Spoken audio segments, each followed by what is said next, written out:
travail est essentiel pour la sécurité du public parce qu'on s'assure de bien calibrer les équipements nécessaires pour le travail des contrôleurs aériens. Si on parle de positionnement d'un avion sur un écran radar, c'est important qu'il soit situé au bon endroit. Si on donne des informations de météo, direction, de vitesse des vents, bien, il faut que ce soit précis.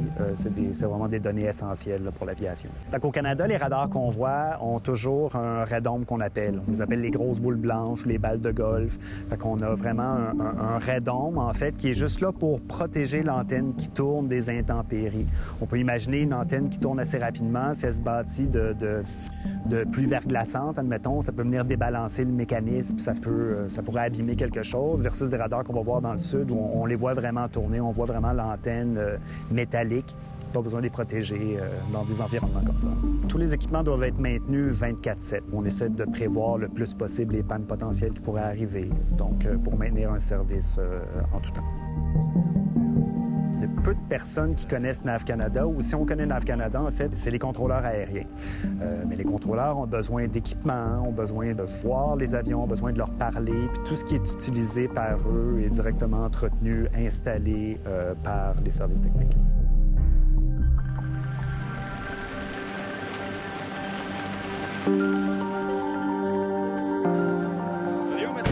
Là, on est à Coudjouac à la station météo. On s'apprête à faire une vérification annuelle des valeurs de température, humidité, puis on va vérifier le capteur de vent aussi. Ici, par contre, on a un capteur fixe. Il n'y a aucune pièce en mouvement. C'est une espèce de trident qui envoie des signaux ultrasoniques, puis avec des variations de vent, on arrive à calculer, puis arriver avec une lecture précise. Après ça, on va être en mesure de se connecter puis aller chercher l'information directement de la sonde de température. Toujours présent à voir ça. Stand-by. Les radars qu'on utilise chez NAV Canada sont essentiellement des radars primaires ou des radars secondaires. Pour faire une analogie rapide, le radar secondaire, en fait, va communiquer avec l'avion avec un transpondeur. Donc, il y a vraiment une communication bidirectionnelle entre les deux appareils. Versus un radar primaire qu'on va avoir un petit peu plus en zone terminale, qui vont... ça va être avec ces radars-là qu'on va vraiment voir la météo, un vol d'oiseau. C'est vraiment de la réflexion des ondes sur un élément qui vient donner un affichage d'informations primaires.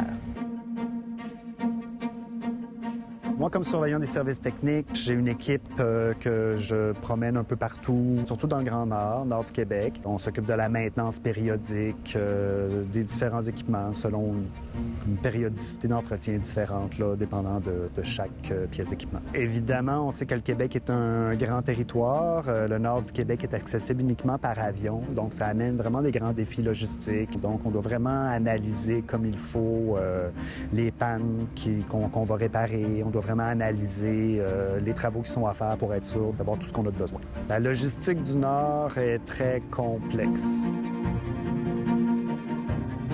Pour être technologue chez NAV Canada, on a besoin d'un cours technique en électronique, spécialisation télécommunications, informatique. On reconnaît aussi le cours en avionique qui cadre avec le genre de tâches qu'on peut faire.